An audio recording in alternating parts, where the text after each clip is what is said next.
And stage renal disease या गुर्दों की आखिरी स्टेज जिसे हम कहते हैं, उसके बाद इलाज के दो ही तरीके रह जाते हैं। एक तो ये है कि गुर्दों को फ़िल्टर किया जाए जिसे आम ज़बान में डायलिसिस कहा जाता है, या गुर्दा तब्दील किया जाए जिसे आम ज़बान में ट्रांसप्लांट करते हैं। पहले तो बताऊंगा कौन से मरीज़ जो डायलिसिस ट्रांसप्लांट के कैंडिडेट होते हैं जो ट्रांसप्लांट करा सकते हैं। ऐसे मरीज़ जिनको गुर्दे का मसला है और गुर्दे का फंक्शन 15% से कम है, तो हम उसे कहते हैं कि वो ट्रांसप्लांट करा सकता है, चाहे वो डायलिसिस पे अभी इनिशिएट या डायलिसिस उसने स्टार्ट करवाए हो या ना करवाए हो, अभी सिर्फ दवाइयों पे ही चल रहा हो। लेकिन अगर उसका फंक्शन 15% से कम हो जाए गुर्दों का, तो ट्रांसप्लांट की तरफ जा सकता है। बाकी तो दुनिया में कोई भी गुर्दा दे सकता है, लेकिन पाकिस्तान में अकॉर्डिंग टू लॉ आपके ब्लड रिलेटिव ही गुर्दा दे सकते हैं। दूसरा सवाल पूछा जाता है कि कौन दे सकता है। इसमें सबसे इम्पॉर्टेंट चीज़ ये होती है कि ब्लड ग्रुप क्या है। ब्लड ग्रुप मैच होना बहुत ज़रूरी है, उसके बगैर गुर्दा ट्रांसप्लांट या गुर्दा पेवनकारी नहीं हो सकती। इसके अलावा यह है कि गुर्दा जो देने वाला है उसको कोई मसला हो सकता है। मोस्टली देखा गया है कि जो गुर्दा देता है उनका लाइफ स्पैन या ज़िंदगी की मियाद बाकी अवाम से ज़्यादा हो जाती है, क्योंकि उनका अर्ली तमाम टेस्ट हो जाते हैं। अगर कोई मसला हो तो पकड़ा जाता है, उसका इलाज फ़ौरन हो जाता है। इसलिए देखा गया है कि जो गुर्दा देता है उनकी जान को, उनके ऊपर कोई मसला नहीं होता, उनके फ़िज़िकल, उनके लाइफ स्पैन पे, बल्कि देखा गया है कि उनका लाइफ स्पैन बेहतर हो जाता है, बढ़ के आम आवाम से बढ़ जाता है। गुर्दा कौन दे सकता है? गुर्दा देने की भी कुछ शर्त है कि मरीज़ बालिग हो, अपनी राय दे सकता हो, अपना कंसेंट जिसे हम कहते हैं वो दे सकता हो। शुगर का मरीज़ गुर्दा नहीं दे सकता। इसके अलावा ब्लड प्रेशर का मरीज़ भी गुर्दा नहीं दे सकता, मगर सिर्फ एक कंडीशन है कि ब्लड प्रेशर का मरीज़ गुर्दा दे सकता है अगर उसका ब्लड प्रेशर एक दवाई पे कंट्रोल हो। इसके अलावा गुर्दा देने की यह है कि गुर्दा देने वाला को कुछ खुद गुर्दे का कोई मसला शिकार ना हो, जैसे उसमें पथरियाँ ना हो। एक पथरी अगर गुर्दे में है तो वो गुर्दा दे सकता है, लेकिन अगर रिकरेंट पथरियाँ हो रही है या पथरियाँ ज़्यादा है तो गुर्दा देने वाला कैंडिडेट नहीं बन सकता। इसके अलावा कोई भी किस्म का जिस्मानी मसला या मेडिकल मसला अगर है तो वो गुर्दा नहीं दे सकता। गुर्दा देने वाला को मैंने बताया कि कोई उनकी लाइफ स्पैन पे कोई मसला नहीं होता, क्योंकि वैसे भी अल्लाह ताला ने 2 गुर्दे दिए और इंसान को एक गुर्दा ही चाहिए होता है ज़िंदा रहने के लिए।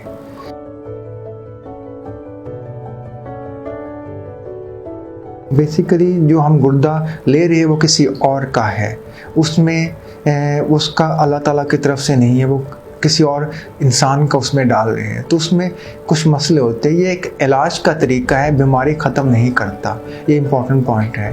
गुर्दा तब्दीली के बाद भी ज़िंदगी भर कुछ दवाइयाँ रेगुलर खानी पड़ती है। वो दवाई इतनी अहम है कि अगर बंद कर दी जाए, उसका नगा किया जाए तो गुर्दे को नुकसान पहुँच सकता है।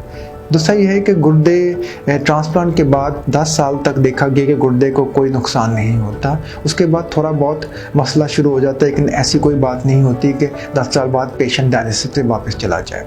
देखा, गुर्दा जब भी लगाया जाता है तो उसमें कुछ मसले हो सकते हैं। 60% चांस होता है कि गुर्दा चल जाए, 30 to 40% चांस होता है कि गुर्दा लगाने के फ़ौरन बाद ना चले। इसके अलावा ये है कि गुर्दा जो लगता है उसका बेनिफिट ये होता है कि वो डायलिसिस से बच जाता है, अपनी नॉर्मल लाइफ पे होता है जैसे वो आम जिंदगी करता है।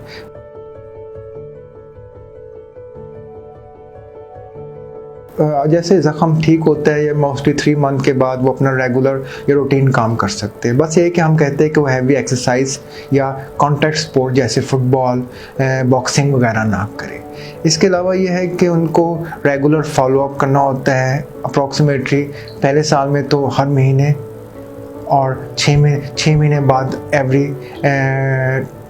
3 मंथली और साल के बाद एवरी 6 मंथली उनको डॉक्टर को विज़िट करना होता है। जैसे पहले बता चुका हूँ, इसके साथ आपको कुछ दवाइयाँ खानी होती है जिसकी मकदार कम या ज़्यादा हो सकती है, लेकिन वो लाइफ लॉन्ग जैसे आप खाना खाते हैं वैसे ही वो दवाई खानी है। अगर वो दवाई बंद कर दे तो गुर्दे को नुकसान हो सकता है।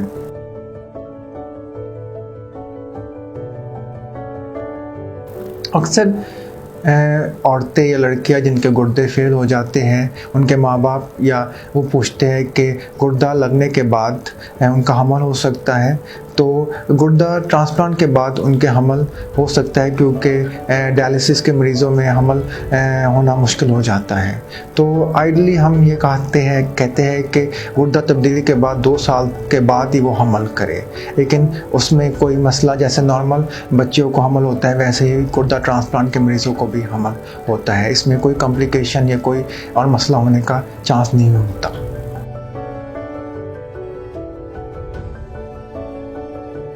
सबसे इम्पॉर्टेंट चीज़ है, गुर्दा तब्दील उसी का हो सकता है जिसका दिल मजबूत है। अक्सर पेशेंट आते हैं जो हमसे पूछते हैं कि गुर्दा तब्दील नहीं हुआ, तो ये है कि गुर्दा तब्दीली में सबसे इम्पॉर्टेंट चीज़ है कि उनका दिल मजबूत। अगर दिल मजबूत ना हो तो गुर्दा तब्दील नहीं हो सकता। इसके अलावा ये है कि अगर एक्टिव इन्फेक्शन चल रही हो मरीज़ के अंदर तब भी गुर्दा तब्दील नहीं किया जा सकता। अगर कोई मैलिग्नेंसी या कैंसर चल रहा हो तब भी गुर्दा तब्दील नहीं हो सकता। या ऐसे मरीज़ जो अपना ख्याल नहीं रख सकते, उनका भी हम गुर्दा तब्दील नहीं करते, जैसे बेड रिटन मरीज़ हो या साइकेट्रिक या किसी भी डिपेंडेंट मरीज़ हो, उसका हम भी गुर्दा तब्दील नहीं करते, ताकि क्योंकि वो अपनी दवाई या अपना ख्याल नहीं रख सकते। इसके अलावा तमाम मरीज़ जिनका गुर्दा फेल है या जो डायलिसिस पे वो अपना गुर्दा तब्दील करा सकते हैं। और इन दोनों इलाजों में गुर्दा तब्दील करना बेहतर इलाज है। इससे आपके बहुत सी कॉम्प्लिकेशन जो डायलिसिस के साथ हो सकती है वो कम हो जाती है। लेकिन फिर भी मैं आखिर में ये बात कहूँगा कि गुर्दा तब्दीली एक इलाज का तरीका है, बीमारी ख़त्म नहीं करता।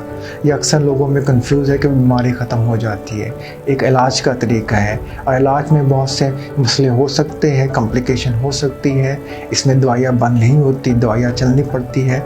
तो ये एक इलाज का तरीका है, लेकिन गुर्दा ख़राबी के मरीज़ों में सबसे बेहतर इलाज ट्रांसप्लांट या गुर्दा तब्दीली या गुर्दा पेवंदकारी ही है। Thank you very much.